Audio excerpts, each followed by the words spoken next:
No response. Cal waited, then realized she probably had no idea what he was talking about. When I try to go outside, I end up back here. Would you like me to call someone in charge? Yes, please. Cal couldn't believe he had just pulled the get me a manager card.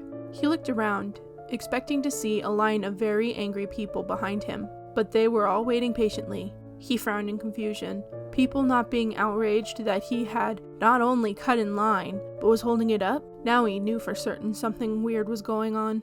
Can you get outside? He asked the old lady right behind him. Not as much as I'd like, especially with the weather being so nice, she responded in her kind little grandma voice. No, I mean like right now. Can you leave the building? It certainly is a shame to be stuck inside on such a nice day.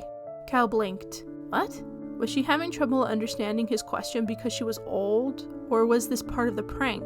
What's the issue? Another woman joined the clerk behind the desk, bending over to see if there was any obvious problems with the computer. This guy is having a problem. The clerk tossed her hand out at Cal, annoyed that he was still there. Sir, if you just go sit down and wait for your number to be called, you will be helped shortly. I'm not trying to wait for my number, I'm trying to leave. Cal threw his arms up in the air, getting dangerously close to the end of his rope. The two women leaned in close to each other, whispering. Was she letting the clerk in on the joke? Sir, I think the best thing for you to do is to patiently wait for your number to be called. Cal fought the urge to tell the lady what he thought of numbers and exactly where she could put them, choosing instead to spin around and yell at the whole room. Okay, haha, very funny. You all did a good job, that was great. Can I go home now?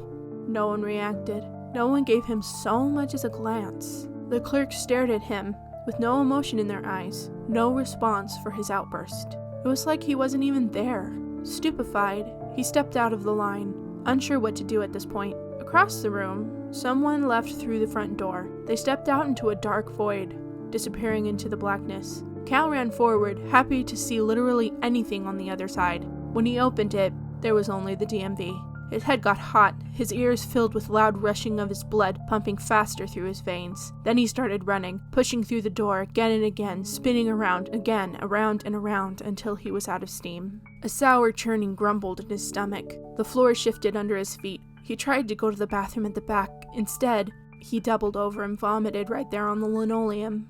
A janitor walked up, pushing a mop bucket. Sorry, Cal mumbled. He needed to go to the bathroom and wash his mouth out. You ain't doing it right.